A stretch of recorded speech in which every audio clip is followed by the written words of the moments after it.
Hello everyone, कैसे हैं आप सभी। अड्डा फॉर बैंकर्स में आप सभी का वेलकम है। एंड यहाँ पर जितने भी कैंडिडेट्स हमारे साथ में कनेक्ट हो गए हैं भाई, सभी को गुड इवनिंग और सभी का वेलकम है। एंड यहाँ पर एक वेरी इंपॉर्टेंट यहाँ पर इंफॉर्मेशन आप सभी के लिए लेकर आए हैं। बैंक ऑफ महाराष्ट्र की तरफ से कुछ वैकेंसीज अनाउंसमेंट हुई हैं और उन्हीं वैकेंसीज के बारे में हम आपके साथ डिस्कस करने वाले हैं, उसी के बारे में बताने वाले हैं। जैसा कि आप सामने स्क्रीन पर देख रहे हैं यहाँ पर, है ना, अभी यहाँ पर जो रिक्रूटमेंट नोटिफिकेशन है वो इशू हुआ है बैंक ऑफ महाराष्ट्र की तरफ से। एंड बैंक ऑफ महाराष्ट्र में अभी टोटल नंबर ऑफ वैकेंसीज 150 हैं, 150 वैकेंसीज हैं। और ये जो वैकेंसीज हैं वो जर्नलिस्ट ऑफिसर्स के लिए हैं। और डायरेक्टली यहाँ पर जो पोस्ट मिलने वाली है वो है स्केल 2 ऑफिसर। जब आप पीओ बनते हैं, प्रोबेशनरी ऑफिसर बनते हैं, तो पीओ के बाद स्केल 1 ऑफिसर बनते हैं और स्केल 1 के बाद स्केल 2। तो यहाँ पर ये जो सभी वैकेंसीज हैं स्केल 2 ऑफिसर के लिए हैं। इट मीन्स आपके पास में यहाँ पर कुछ स्पेशलाइजेशन होना चाहिए इन 150 वैकेंसीज के लिए। तो अगर हम लोग बात करें, बैंक ऑफ महाराष्ट्र आप सभी को पता है एक लीडिंग पब्लिक सेक्टर बैंक है इंडिया के अंदर। एंड इसमें अभी इस टाइम पर वैकेंसीज आना बहुत अच्छा सिग्नल है बैंकिंग सेक्टर के लिए, क्योंकि रिक्रूटमेंट के ऊपर काफ़ी समय से यहाँ पर रिस्ट्रिक्शन लगी हुई थी और धीरे धीरे ये सभी रिस्ट्रिक्शन हटने लगी कोविड-19 के बाद में। तो बैंक ऑफ महाराष्ट्र में भी यहाँ पर अच्छी खासी वैकेंसीज देखने को मिली। तो ये जो वैकेंसीज हैं किसके लिए हैं? ये सभी वैकेंसीज जर्नलिस्ट ऑफिसर के लिए हैं। अगर मैं एज के क्राइटेरिया की बात करूँ तो एज का जो क्राइटेरिया है दैट इज मिनिमम 25 ईयर्स और उसके बाद में मैक्सिमम जो एज है वो 35 ईयर्स है।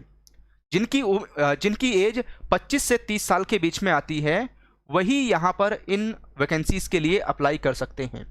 और जो स्केल है वो डायरेक्टली, है ना, अगर मैं स्केल की बात करूँ तो स्केल 2 ऑफिसर के लिए है। अगर इसमें शेड्यूल कास्ट के लिए बात करें तो 22 वैकेंसीज हैं, शेड्यूल ट्राइब के लिए 11 वैकेंसीज हैं, एंड ओबीसी के लिए यहाँ पर 40 वैकेंसीज हैं, ईडब्ल्यूएस के लिए 15 वैकेंसीज हैं, जनरल के लिए यहाँ पर टोटल 62 वैकेंसीज हैं। उसके बाद में अगर मैं नंबर्स की बात करूं 150 हो जाता है। अब उसके बाद में बात ये आती है ना, आप पूछेंगे सर क्वालिफिकेशन क्या रिक्वायरमेंट होगी, है ना, हमारी क्वालिफिकेशन क्या होनी चाहिए। नेक्स्ट क्वेश्चन ये आता है। तो टोटल नंबर ऑफ वैकेंसीज तो 150 हो गई। अब अगर हम लोग क्वालिफिकेशन की बात करते हैं तो इसमें आपके पास में बैचलर डिग्री होनी चाहिए एनी डिसिप्लिन। आप यहां पर ग्रेजुएट होने चाहिए और ग्रेजुएशन में मिनिमम आपके 60% मार्क्स होने चाहिए। अगर यहां पर ग्रेजुएशन में आपके पास में 60% मार्क्स हैं तो you are eligible to apply these vacancies. सबसे पहले 60% मार्क्स होने चाहिए। उसके बाद में अगर आप में से कोई SC ST या OBC से बिलोंग करता है तो इन दैट केस 55% मार्क्स चाहिए। और जिन्होंने JIB या CIB का एग्जाम पास किया हुआ है उन्हें यहां पर प्रेफरेंस दी जाएगी।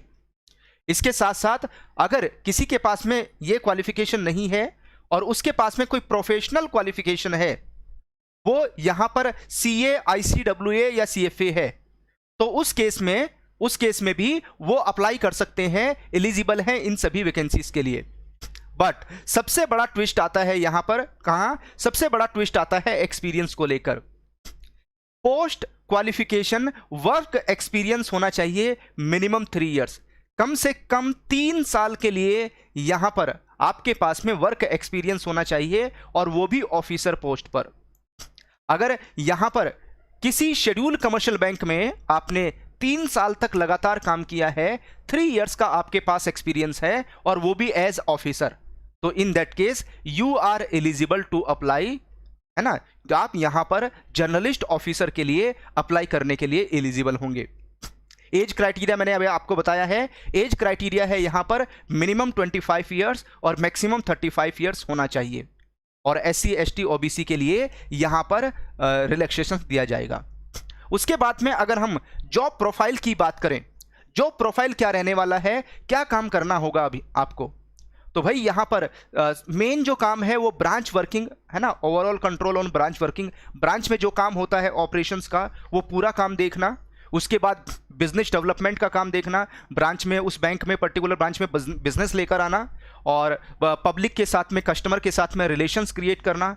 जो गवर्नमेंट ऑफ इंडिया है, आरबीआई है, या जो पब्लिक अथॉरिटीज़ हैं, उनके साथ में एक यहाँ पर जो कॉन्टैक्ट है वो क्रिएट करके रखना, है ना। उसके बाद में अगर हम लोग बात करें यहाँ पर जो भी टारगेट है ब्रांच का, उसको फुलफिल करना। उसके बाद में जो क्रेडिट पोर्टफोलियोज हैं, जो भी हम लोन एंड एडवांसेस का काम करते हैं, एनपीए रिकवरी का काम होगा, है ना, इसमें इन्वॉल्व होना होगा। तो इस तरह के जो काम है स्केल 2 ऑफिसर्स में, वो यहाँ पर असाइन किए जाएंगे। तो ये पूरा का पूरा जॉब प्रोफाइल है कि अगर आप किसी शेड्यूल कमर्शियल बैंक में, किसी एससीबी में अभी वर्किंग है और आपके पास में कम से कम 3 साल का एक्सपीरियंस है, तो ये आपका जॉब प्रोफाइल रहने वाला है। अब बात ये आती है, यहाँ पर एक क्वेश्चन दिमाग में ये आएगा, है ना, एक क्वेश्चन आपके दिमाग में ये आएगा कि सैलरी कितनी मिलेगी। कि अगर मैं पर्टिकुलर किसी शेड्यूल बैंक में काम कर रहा हूँ और मैं वहाँ से इस जॉब को स्विच करता हूँ, तो इस केस में मेरे जो पर्क्स हैं, सैलरी है, वो मुझे कितनी मिलने वाली हैं। तो भाई ये तो पूरा का पूरा जॉब प्रोफाइल है, यहाँ तक आप देख सकते हैं, है ना,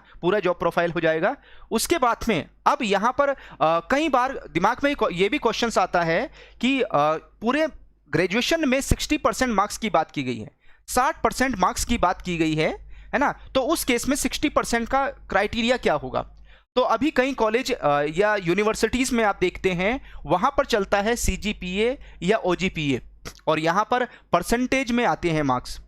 तो इस केस में बैंक ऑफ महाराष्ट्र के HR डिपार्टमेंट ने बिल्कुल क्लियरली मेंशन कर दिया है कि यहां पर अगर आपके मार्क्स 59.99% है, तो you are not eligible to apply. आप अप्लाई करने के लिए एलिजिबल नहीं है, इसको लेस देन 60% ही काउंट किया जाएगा। तो आपके जो मार्क्स हैं वो 60% या 60+% होने चाहिए। उसके बाद में अगर हम लोग बात करें यहाँ पर नेक्स्ट, एंड यहाँ पर जो एज लिमिट में रिलैक्सेशंस है वो कितना कितना दिया जाएगा। तो SC और ST के लिए 5 इयर्स का एज रिलैक्सेशंस है, OBC के लिए 3 इयर्स का एज रिलैक्सेशंस होगा, PWBD के लिए यहाँ पर जो पर्सन विद बेंचमार्क डिसेबिलिटीज में आते हैं, अगर SC ST से बिलोंग करता है तो 15 इयर्स होगा, और OBC से बिलोंग करता है 13 इयर्स है, किसी जनरल या EWS से बिलोंग करता है तो उनके लिए यहाँ पर 10 इयर्स होगा। उसके बाद में अगर हम नेक्स्ट बात करें यहाँ पर, है ना, अब बात आती है इमोलूमेंट्स की। इमोलूमेंट्स का मतलब है सैलरी। सैलरी कितने मिलेगी इस पोस्ट पर, सैलरी कितनी मिलेगी। तो भाई अगर हम स्केल ऑफ पे, स्केल सेकंड ऑफिसर की बात करते हैं, यहां पर जो सैलरी है वो स्टार्टिंग में ज्वाइनिंग पर 48,170 होगी। उसके साथ साथ यहां पर जो आपके इंक्रीमेंट लगते जाएंगे वो 1740 का पहला इंक्रीमेंट होगा। उसके बाद में जो नेक्स्ट आपके इंक्रीमेंट होंगे वो 1990 के 1990 रुपए के होंगे, और जो सैलरी है टोटल इंक्रीमेंट लगने के बाद में आपकी सैलरी 69,810, है ना, लगभग 70,000 रुपए के आसपास ये सैलरी पहुंच जाएगी। और उसके बाद में जो ऑफिसर लेवल पर जो भी DA, HRA, lease rental, CCA, medical या अदर अलाउंसेस हैं, ये बेनिफिट अलग से मिलेंगे यहाँ पर, है ना, ये बेनिफिट भी यहाँ पर प्रोवाइड किए जाएंगे। अब उसके बाद में ये आता है कि स्टार्टिंग में यहाँ पर 12 मंथ्स का 12 महीने का एक प्रोबेशन पीरियड होगा। 12 महीने का एक इसमें प्रोबेशन पीरियड रहने वाला है, जिसमें बॉन्ड साइन कराया जाएगा, और ये बॉन्ड होगा ₹2 लाख, 2 साल के लिए होगा। और मिनिमम सर्विस पीरियड यहाँ पर कम से कम 1 साल का मिनिमम सर्विस पीरियड रखना ही रखना है। अगर मैं सिलेक्शन प्रोसीड्यूर की बात करूं तो इसमें प्री और मेंस नहीं है, इसमें ओनली एक ही एग्जाम होगा। प्री और मेंस का कोई चक्कर नहीं है यहाँ पर, इसमें सिर्फ एक ही एग्जाम होगा। उस एग्जाम को पास करने के बाद में आप सीधे एलिजिबल हो जाते हैं इंटरव्यू के लिए। ओके, तो यहां पर अगर हम लोग बात करें, ये एग्जाम IBPS कंडक्ट कराएगा। ये जो एग्जाम है वो IBPS कंडक्ट कराने वाला है, और यहां पर जितने भी कैंडिडेट रिटर्न एग्जाम को पास करेंगे, जो भी यहां पर रिटर्न एग्जाम में क्वालिफाई हो जाएंगे, 1:4 में यहां पर बुलाया जाएगा। उनकी रैंकिंग के हिसाब से, उनकी जो रैंकिंग होगी उसके हिसाब से यहां पर बुलाया जाएगा। और इसमें जो मतलब फाइनल सिलेक्शन होगा वो 60-40 का रेशो यहां पर रहने वाला है। तो अगर हम मिनिमम कट ऑफ मार्क्स की बात करें ऑनलाइन एग्जाम, इंटरव्यू और फाइनल सिलेक्शन में, वो कम से कम 50% होगा जनरल के लिए या ईडब्ल्यूएस के लिए। एससी, एसटी, ओबीसी, पीडब्ल्यूडी के लिए ये 45 मार्क्स होगा। अब बात आती है यहां पर, है ना, हाँ, यहां पर एक्सपीरियंस कंपलसरी है। बिल्कुल आशीष, यहां पर जो एक्सपीरियंस है वो कंपलसरी है, आपके पास एक्सपीरियंस होना ही चाहिए। उसके बाद नेक्स्ट बात आती है यहां पर कि जो एग्जाम का पैटर्न है वो क्या रहेगा, कौन कौन से सब्जेक्ट के कितने क्वेश्चंस एग्जाम में पूछे जाएंगे। तो भाई अगर हम एग्जाम के पैटर्न की बात करें, total number of question 150 marks के होंगे। जो सारे क्वेश्चंस हैं वो 150 मार्क्स के होंगे। और इस एग्जाम को अटेम्प्ट करने के लिए जो टाइम अलॉट किया गया है दैट इज 2 आवर्स, 2 घंटे का टाइम अलॉट किया है। इसमें इंग्लिश लैंग्वेज के क्वेश्चंस पूछे जाएंगे जो 20 क्वेश्चंस होंगे। उसके बाद में क्वांटिटेटिव एप्टीट्यूड के क्वेश्चंस होंगे और ये जो टोटल नंबर ऑफ क्वेश्चंस है ये भी 20 होंगे। उसके बाद में रीजनिंग के क्वेश्चंस आएंगे, यहां पर 20 क्वेश्चंस होंगे। और सबसे ज्यादा यहां पर जो वेटेज है वो होगा यहां पर प्रोफेशनल नॉलेज। प्रोफेशनल नॉलेज के 90 क्वेश्चंस एग्जाम में पूछे जाएंगे। तो भाई इंग्लिश के 20 क्वेश्चंस के लिए जो ड्यूरेशन टाइम अलॉट है 15 मिनट होगा, और क्वांटिटेटिव एप्टीट्यूड के क्वेश्चंस के लिए 15 मिनट, और रीजनिंग के क्वेश्चंस के लिए 15 मिनट, और जो प्रोफेशनल नॉलेज के 90 क्वेश्चंस हैं उनके लिए 75 मिनट्स अलॉट किए गए हैं। तो total number of questions 150, total marks 150 हो जाते हैं, जिसको 2 आवर्स में यहां पर अटेम्प्ट करना है। सबसे अच्छी बात यहां पर यह है कि there is no negative marking, कोई भी नेगेटिव मार्किंग नहीं है। अगर आप किसी क्वेश्चंस को रॉन्ग अटेम्प्ट करते हैं तो आपका यहां पर कोई भी मार्क्स डिडक्ट नहीं होगा। सबसे अच्छी बात यह है, प्रोफेशनल नॉलेज में जो क्वेश्चंस पूछे जाएंगे वो बैंकिंग से रिलेटेड होंगे। अगर आपने जीआईबी और सीआईबी का एग्जाम दिया हुआ है तो डेफिनेटली आप ये प्रोफेशनल नॉलेज के सभी क्वेश्चंस आराम से अटेम्प्ट कर लेंगे। तो जो बैंक में आप वर्किंग कर रहे हैं, ठीक है, और जो जनरल बैंकिंग है उससे रिलेटेड क्वेश्चंस आएंगे प्रोफेशनल नॉलेज में, जिसके नंबर 90 होंगे और ये 75 मिनट्स में आपको अटेम्प्ट करना है। ठीक है, कोई नेगेटिव मार्किंग नहीं है। सारे 150 question, total number of questions 150 आपको यहां पर, है ना, कम से सारे क्वेश्चन जो टोटल नंबर ऑफ क्वेश्चन है 150, उन सभी क्वेश्चंस को आपको अटेम्प्ट करके आना है। यहां पर कोई भी नेगेटिव मार्किंग नहीं है। ठीक है, उसके बाद में अगर मैं सेंटर्स की बात करूं तो ये सभी सेंटर्स आपको यहां पर मिल जाएंगे। और अगर हम लाइव क्लासेस की बात करें, टेस्ट सीरीज की बात करते हैं, तो ये आपको बहुत जल्दी adda247.com पर आप विजिट करते रहिए, वहां पर मिल जाएगी। और इसके साथ साथ आप यहां पर अगर ये 5 सब्जेक्ट की आप प्रिपरेशन करना चाहते हैं, ये जो 5 सब्जेक्ट हैं, English language, quantitative aptitude, reasoning ability, है ना, रीजनिंग की बात करते हैं, इन सभी की प्रिपरेशन करने के लिए तो आपको यहां पर महापैक मिल जाएगा। आप सीधा सीधा जो महापैक है उसको सब्सक्राइब कर सकते हैं। तो आप आएंगे यहां पर लाइव क्लासेस में। जैसे ही आप लाइव क्लासेस में आते हैं तो लाइव क्लासेस में आपको सबसे ऊपर मिल जाएगा अड्डा का महापैक और बैंक महापैक। तो इसमें बैंक महापैक में एनआरए, सीईटी भी रेडी है, और लगभग सभी जो एग्जाम है वो इस बैंक महापैक में कवर हो जाते हैं जो बैंकिंग से रिलेटेड एग्जाम है।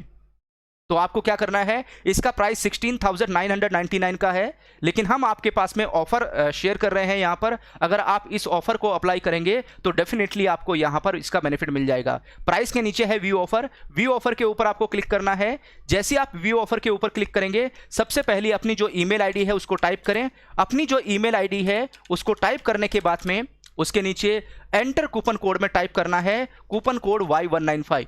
ये कूपन कोड आप टाइप करें और भाई अप्लाई के ऊपर क्लिक कर दें। जैसे ही आप अप्लाई के ऊपर क्लिक करेंगे तो यहां पर आपको 13,000 रुपीज का डिस्काउंट मिल जाएगा due to coupon code Y195, और आपको ये 17,000 रुपीज का बैंक महापैक 3,900 रुपीज 9 में आपको मिल जाएगा। तो भाई इसमें आज ही एनरोलमेंट करें और जितने भी सारे बैंकिंग से रिलेटेड एग्जाम आने वाले हैं उन सभी की प्रिपरेशन आज से ही आप स्टार्ट कर सकते हैं। ठीक है, और इन सभी पोस्ट के लिए जो एक्सपीरियंस है वो है जो शेड्यूल कमर्शियल बैंक है उसमें आपके पास में कम से कम 3 इयर्स का एक्सपीरियंस होना चाहिए ऑफिसर पोस्ट पर। क्लरिकल पोस्ट पर भी नहीं चलेगा, किस पर होना चाहिए, ऑफिसर पोस्ट पर, ऑफिसर लेवल पर कम से कम 3 साल का एक्सपीरियंस होना चाहिए। तो चलिए फिर हम आज का सेशन यहीं पर वाइंड अप करते हैं। Thank you all of you, happy learning, जय हिंद।